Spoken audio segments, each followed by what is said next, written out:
Edições UESB. Saiba como é feita a seleção para a publicação de livros na editora universitária. Com entrega prevista para março de 2022, a construção e urbanização da Praça de Convivência segue com atraso. Almanaque do Futebol propõe o ensino de história através do esporte. Vamos conhecer como é a rotina de alguns estudantes que moram em outras cidades e vêm todos os dias estudar na UESB.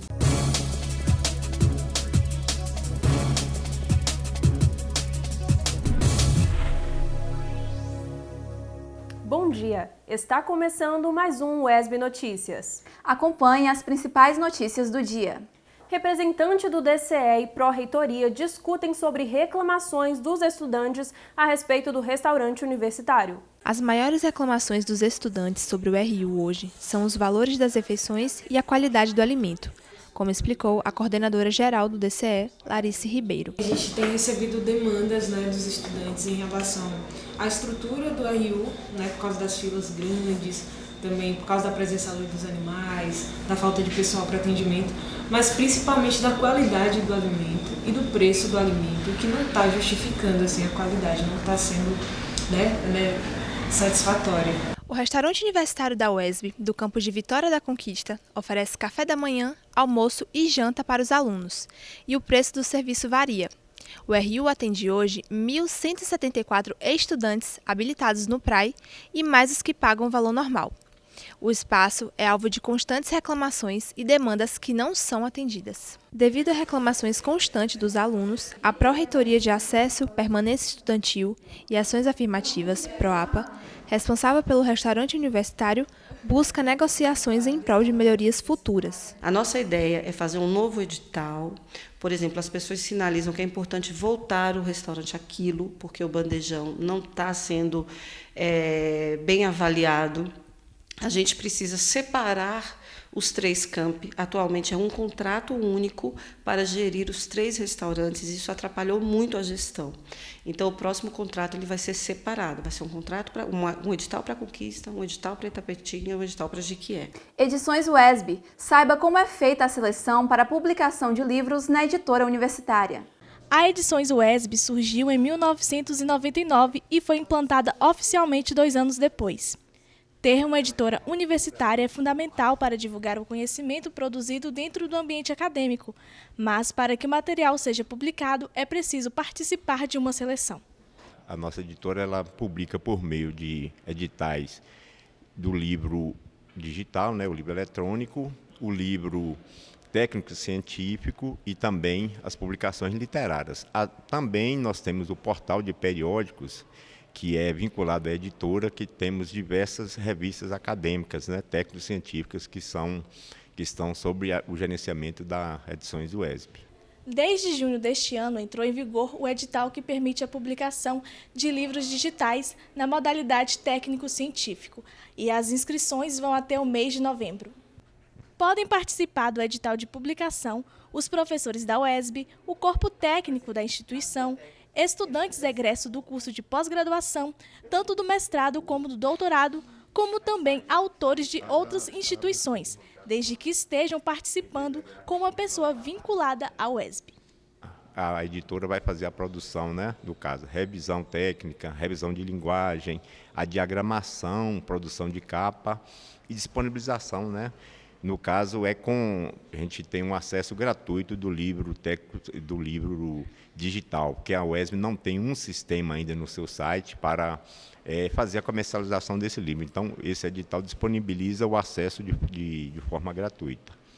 Publicar por uma editora universitária é fundamental para a valorização da obra. O professor Marcos Lima já tem 2 livros publicados pela Edições UESB e está aguardando o lançamento do 3º. Esse ano deve sair mais um livro em coautoria, que é sobre narrativas de vida, como na construção da identidade surda, que, como os outros livros publicados pelas Edições UESB, são frutos de pesquisa. Com entrega prevista para março de 2022, a construção e urbanização da Praça de Convivência segue com atraso. A Praça de Convivência será um espaço que envolverá os centros acadêmicos, CEAs, e o Diretório Central dos Estudantes, DCE. será um ambiente de convívio social, que incluirá o novo quiosque e o ginásio. O antigo espaço não atendia a todos os cursos que a instituição oferece atualmente. Com essa nova construção, será ampliada esta oferta para comportar todos os cursos. A obra começou em novembro de 2021. A previsão de término, de acordo com o cronograma inicial, era final de março de 2022. Porém, ocorreram alguns atrasos que prorrogou esta previsão inicial para novembro de 2022. Até esse presente momento, a empresa já deveria ter concluído, né, o objeto contratual, porém, nós, como administração pública, já estamos tomando as medidas cabíveis, né, as sanções administrativas, para que a empresa seja notificada e ela possa cumprir esse cronograma e entregar, de fato, o objeto contratual, né, porque temos cláusulas contratuais para isso e que rege justamente essa diretriz, onde nos norteia realmente essa diretriz para essas sanções administrativas. A coordenadora do DCE, Larice Ribeiro, destaca que o espaço é importante para guardar a memória dos centros acadêmicos e é fundamental para que a organização sobreviva. O CEAS e o DCE são organizações estudantis, né? Então, além de ser esse espaço estrutural para a gente guardar documentos, né, para a gente guardar as memórias do centro acadêmico, né, fotos, os arquivos, né, os bens materiais mesmo, assim, né, o patrimônio do centro acadêmico, é também um local de referência, de encontro, assim, e uma coisa fundamental para a gente, que nós sentimos falta, inclusive, durante esse período de pandemia, foi esse encontro. Porque para a gente o encontro com o outro é muito formativo, assim, né? Então a gente tem o nosso espaço de reuniões e um espaço próprio mesmo para ser a referência daquele centro acadêmico para o seu curso, para a universidade mesmo. É importante demais, assim. Tanto que a gente está sentindo muita falta, a gente está sentindo que os centros acadêmicos estão desarticulados, né? Estão precisando improvisar espaços para reuniões. Nós já cedemos nossa sala algumas vezes para reuniões também. Então a gente sente falta desse espaço. E sente que ele é importante também por essas questões. Almanaque do Futebol propõe o ensino de história através do esporte. Aliar o futebol com os conteúdos de história foi uma forma que a professora Iracema Amorim encontrou para atrair o interesse de seus alunos para suas aulas. A prática em sala de aula se transformou na dissertação do mestrado profissional em ensino de história, que resultou no Almanaque do Futebol. 22 anos de sala de aula, todas as escolas que eu já trabalhei, seja diurno ou noturno, Fundamental 2 ou ensino médio, jovens e adultos, qualquer escola que eu trabalhei, o futebol estava sempre constante. Então, eu percebi que era uma forma que eu tinha de me relacionar mais fácil com os alunos. Eles baixam a guarda para a disciplina, a gente mantém uma relação interessante e as aulas acabavam ficando mais dinâmicas. E aí eu trazia esses conteúdos, né, de história e associava com algum acontecimento do mundo do futebol. O Almanaque do Futebol é uma ferramenta pedagógica que reconhece o poder do futebol como elemento mediador para as aulas de história e como este tema mobiliza os estudantes e conquista sua atenção em sala de aula. Muitos alunos e alunas eles reclamavam de que a aula era chata, enfadonha, cansativa. Quando eu trago esses elementos, por exemplo, a questão do feminismo, que tem no Almanaque, né, a questão da menina iraniana, ou do fascismo, a rivalidade entre Barcelona e Real Madrid durante a Guerra Civil Espanhola do franquismo, eles demonstram um interesse muito maior pela disciplina. Então, assim, eu consigo realmente prender a atenção dos estudantes. Disponível em formato digital no site Prof. História UESB, o Almanaque apresenta dados, conceitos e informações que relacionam de forma leve e com a linguagem acessível o esporte e conteúdos trabalhados na sala de aula, como guerras, fascismo e diversidade. É senso comum que futebol é alienante, né? Muita gente traz isso. Então, quando você fala que você fez história, que você curte futebol, muita gente perguntava, como assim uma professora de história curtindo futebol? Futebol não é alienação? No regime militar, a Copa não foi utilizada como forma de alienar as pessoas? Só que aí os estudos mais recentes no Brasil, eles mostram que mesmo o futebol tendo sido utilizado pelos governos ditatoriais, tanto no Brasil como fora, ele também dá um drible e ele mesmo consegue se fazer revolucionário. Vamos conhecer como é a rotina de alguns estudantes que moram em outras cidades e vêm todos os dias estudar na UESB. Se você acha a vida de estudante fácil, é porque você não conhece a rotina dos estudantes, que todos os dias vêm de suas cidades para estudar aqui na UESB. como Andresa Costa, estudante de pedagogia, casada e com 3 filhas, tem que se desdobrar entre estudos e a vida em casa. Eu levanto às 5 horas da manhã, porque eu tenho que fazer toda uma preparação. Como eu tenho filho, sou casada, aí já tenho que deixar o almoço pronto. Às vezes eu deixo no dia anterior. E às vezes eu vou almoçar na casa da minha sogra, né? Porque não dá tempo. Então, se eu levanto 5 horas da manhã, porque a gente tem que pegar 6 horas no ponto do centro da nossa cidade, que é Poções. Aí eu gasto em torno de uns 15 minutos, né? Porque eu ando muito rápido até chegar no ponto. Geralmente, às vezes é muito corrido. Às vezes eu tenho que estar saindo até correndo para a gente não perder o ônibus, porque o ônibus sai exatamente nesse horário. O custo de uma mudança para a Vitória da Conquista faz com que os estudantes optem pela rotina corrida do transporte intermunicipal. Primeiramente que minha família é toda de Poções, né? E pelo esse custo de vida também, que aqui seria muito alto para mim. Então, estando lá, né, por enquanto, está sendo bem melhor para mim, né? Mas assim, penso em um certo momento vir para a Conquista. Convidamos a estudante do 8º semestre de jornalismo, Lalume Carneiro, para mostrar sua rotina diária. 5h57, eu estou saindo de casa agora para chegar no ponto, ainda bem que é pertinho de casa. 6h09, e agora a gente está saindo daqui de Poções para ir direto para a UESP. 7h35, cheguei aqui na UESP e a primeira parada, claro, em Seu Luís para tomar aquele café para aguentar o dia.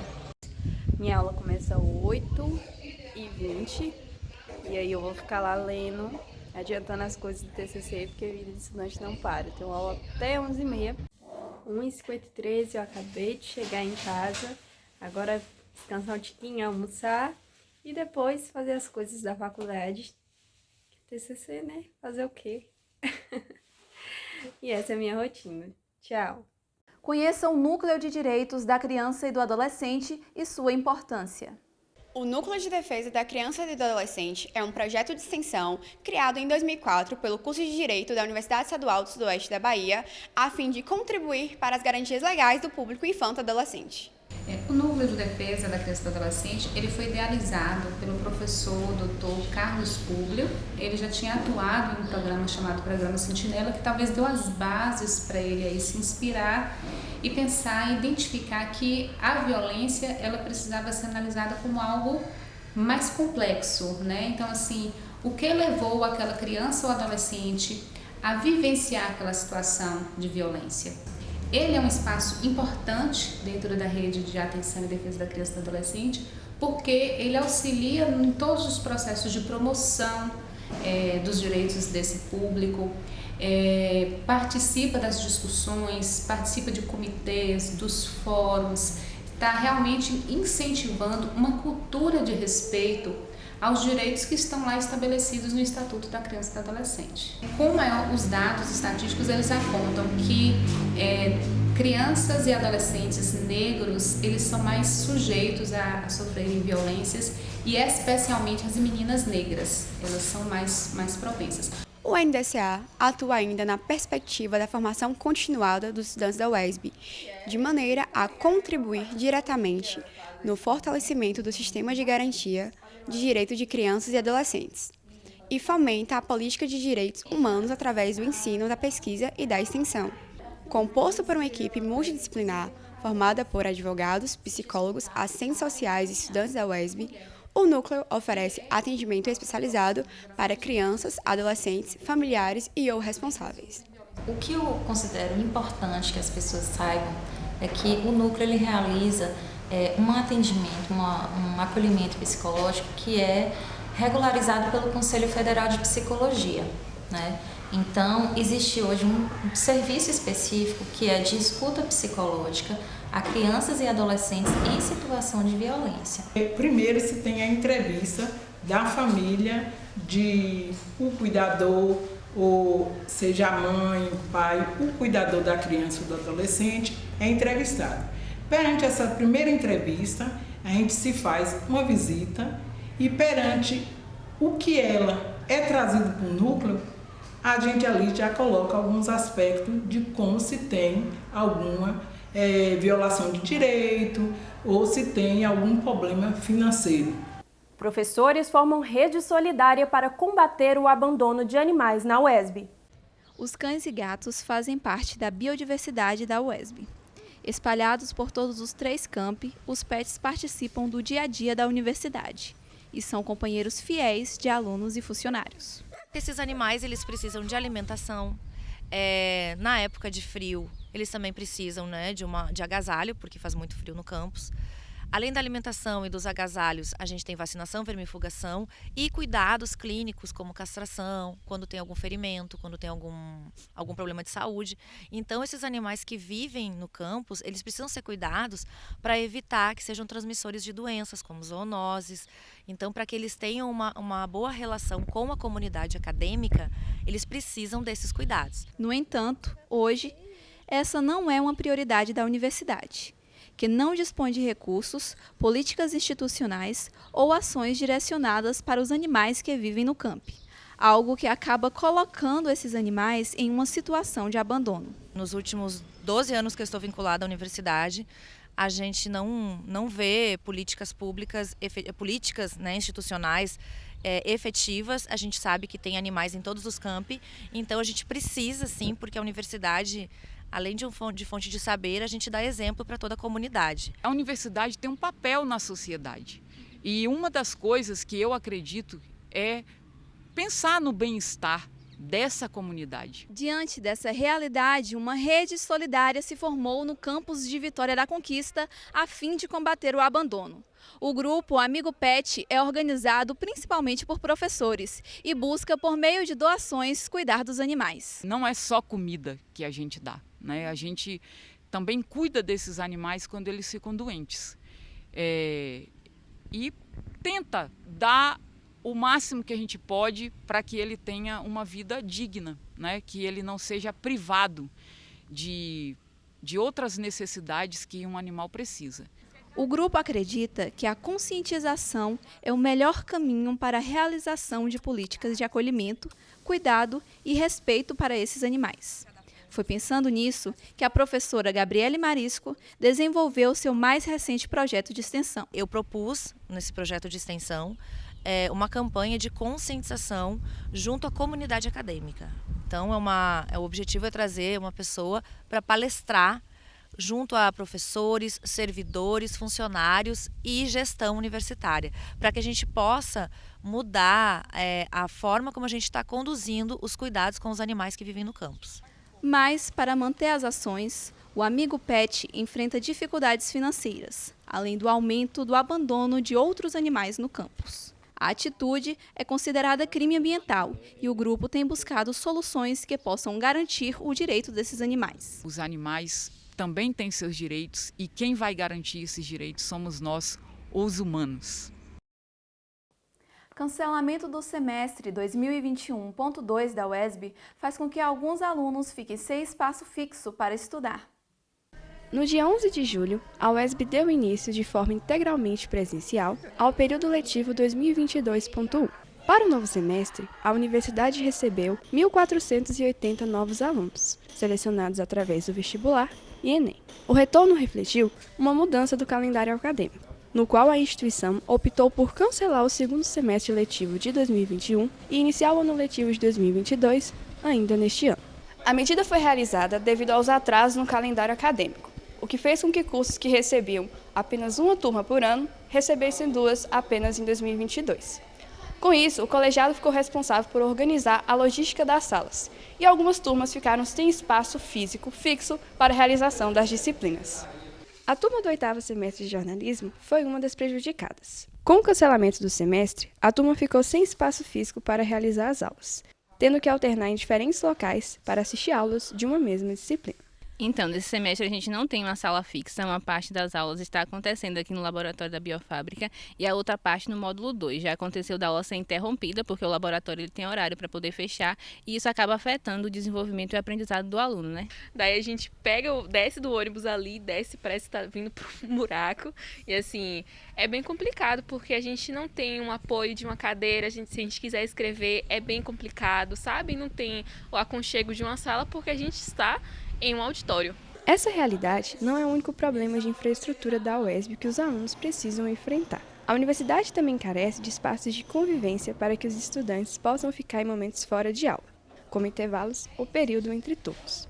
Por conta disso, muitos aguardam nos corredores, módulos e coretos sem nenhuma atividade para realizar. Conheça o trabalho do Núcleo de Ações Inclusivas para Pessoas com Deficiência, que buscam acessibilidade e inclusão aqui na UESB. De acordo com o artigo 53 da Lei Brasileira de Inclusão, sancionada pela presidenta Dilma Rousseff em 2015, a acessibilidade é o direito que garante à pessoa com deficiência ou mobilidade reduzida viver de forma independente e exercer seus direitos de cidadania e de participação social. Aqui na UESB de Conquista, o responsável por garantir esse direito é o NAIPD, Núcleo de Ações Inclusivas para Pessoas com Deficiência, localizado aqui, no prédio da biblioteca. Agora já tem mais um conhecimento, os professores já procuram o NAIPD, já procuram os profissionais, os técnicos, para estar falando do discente, para estar colocando as dificuldades do discente, para mandar material para o NAIPD, para estar adaptando para os discentes. Então, isso aí foi um ponto positivo. O núcleo existe desde 2009, mas ainda é um completo desconhecido para a maior parte das pessoas na UESB. E além do desconhecimento, outro fator que impede o acesso a essa política pública é o preconceito. Alguns deficientes não procuram por preconceito, por não se reconhecer mesmo, né, na deficiência. E é o que é normal, a gente tem que respeitar cada um, cada pessoa com suas limitações. Todos temos nossas limitações. Então, cabe a gente respeitar o direito de todos. A estudante de Direito Stephanie Janine conta que no início do curso teve dificuldades em ter os seus direitos garantidos. Assim, vocês entendem a questão da ironia? Ela pode estudante de Direito, não tem um direito dentro da própria faculdade e exatamente por isso, por uma não inclusão e uma não acessibilidade. Para ela, o trabalho do NAIPD foi fundamental na busca pelas suas demandas, mas, na maioria das vezes, a acessibilidade e a inclusão nem são impedidos pelas barreiras físicas ou de comunicação, mas pelas atitudes das pessoas. Quando vocês veem, vocês podem não discriminar, mas o fato de não assistir uma pessoa que tem uma necessidade, te torna conivente com quem discrimina. Se é que vocês estão entendendo. Hoje, o NAIPD trabalha com 22 alunos, mas com o objetivo de crescer cada vez mais, trazendo acessibilidade e inclusão. A gente quer isso, que o NAIPD cresça, tenha uma maior visibilidade dentro da comunidade acadêmica. Faltas de informações sobre o Mais Futuro prejudicam os estudantes vinculados ao programa. O Mais Futuro é um programa de assistência estudantil criado pelo governo do estado da Bahia que oferece auxílio financeiro para que estudantes de baixa renda permaneçam na universidade. Os alunos que foram aprovados no edital 008/2022 têm reclamado da falta de orientação sobre as datas de pagamento, recebimentos de cartões e dos valores retroativos. Nós alunos ficamos bem desatendidos, sabe? Estava todo mundo na dúvida sobre quando ia sair, quantas parcelas retroativas ia sair e assim acabou acontecendo muito caos nesse período de inscrição até a gente receber o dinheiro e até hoje a gente está meio que desinformado ainda por essa questão. Por receberem poucas instruções pelo site ou e-mail do Mais Futuro, Stephanie e os colegas criaram um grupo no WhatsApp para compartilhar atualizações. Eu só consegui me manter informada sobre os pagamentos por causa dos grupos de WhatsApp. Por causa que muita gente começava a postar que caiu o pagamento, saiu o número da agência, esse é o número da conta. Por minhas amigas também que fazem esse programa, né? Esse auxílio, mas do programa em si, não. Segundo a administração da Pró-Reitoria de Ações Afirmativas, Permanência e Assistência Estudantil, existe um comitê executivo da Secretaria de Educação que toma as decisões sobre o Mais Futuro. A UESB depende do cronograma com as datas de pagamento enviado pela Secretaria de Educação para só depois informar os alunos. Existe um comitê executivo que delibera, né, todas as ações em relacionado ao Mais Futuro. Então, a gente aqui na UESB e nas outras universidades não temos autonomia de decisão relacionada a nada do programa Mais Futuro. a coordenação da Proapa declarou que o recebimento das bolsas sempre acontece entre o 1º e o 10º dia de cada mês, mas que cada estudante é responsável por acompanhar seu próprio processo de inscrição, de cadastramento bancário e situação no programa. Os alunos esperam que a administração da UESB tenha mais autonomia para atendê-los e para divulgar as informações necessárias mais rapidamente. A importância das ações de extensão na UESB para a formação e ajuda à comunidade.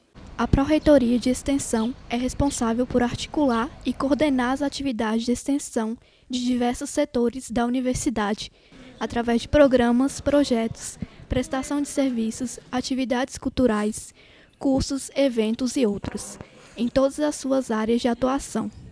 As atividades extensionistas na UESB somam quase 200 projetos e programas cadastrados na Pró-Reitoria de Extensão e Assuntos Comunitários.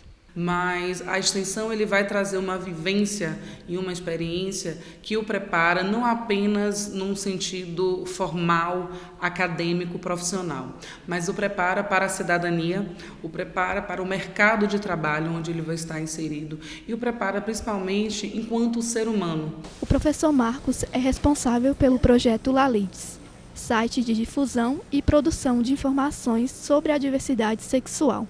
Ele atualmente conta com 3 bolsistas de extensão, 3 alunos do curso de jornalismo. Mantemos um site, né, o www.lalides.com.br, e nesse site que a gente faz divulgação de temáticas de temáticas afeitas à dissidência sexual e de gênero.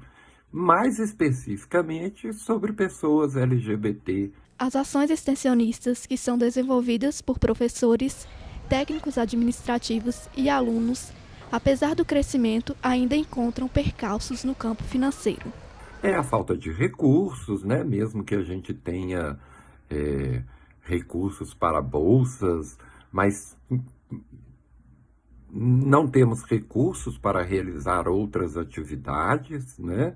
Hoje o que se concede é uma ajuda de custo, né? Mas para se atingir as centenas de milhares de pessoas que a extensão da UESB atinge anualmente, é preciso que haja investimento. Então é preciso avançar aí nesse suporte, nesse aparato institucional de recurso financeiro e de normativa interna, né? Que se adeque ao nosso contexto, que evolua conforme a sociedade evoluiu, para que a gente consiga, com mais tranquilidade, né, efetivamente ofertar a extensão. O movimento estudantil luta para que seus direitos sejam garantidos na UESB. O movimento estudantil é uma organização com diversas ramificações pelo Brasil, feita por estudantes, em sua maioria do ensino médio e superior, para a reivindicação dos direitos da classe estudantil. E na UESB não seria diferente.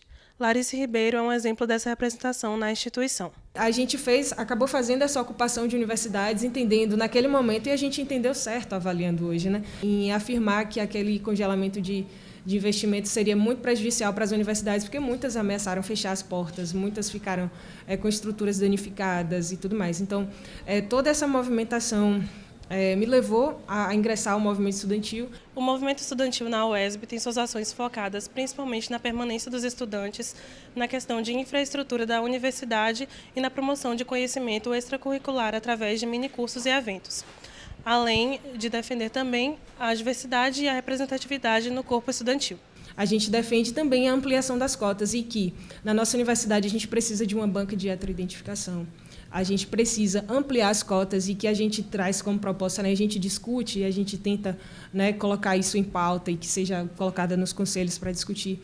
Em parceria com as organizações do movimento já atuantes, acabam surgindo novas iniciativas em meio aos estudantes da instituição, como o movimento Correnteza, que já está inserido em diversas áreas da universidade. E estamos pautando essa atuação combativa, porque estamos sentindo falta dessa atuação combativa nos movimentos estudantis. Isso não quer dizer que a gente está afastado dos outros movimentos estudantis. A gente está pautando essa necessidade justamente para trazer os movimentos estudantis para o centro do debate, para a gente tomar essa frente, como foi nos anos 60, 70 e 80, né? Dentro da ditadura militar. Neste ano eleitoral, segundo os estudantes, o movimento está mais ativo do que nunca. dando ênfase a pautas que afetam diretamente o corpo estudantil, se organizando em favor da democracia. A gente fez campanha para que os eleitores mais jovens, né, 16 a 18 anos, tirassem o seu primeiro título para participar dessas eleições. Foi uma movimentação muito grande que fizemos nas escolas. Como a universidade também é socialmente referenciada, né, precisa ter esse espaço na sociedade, o DCE, fazendo parte da universidade, ele precisa também responder para fora, assim, né, fazer parte dessa responsabilidade social.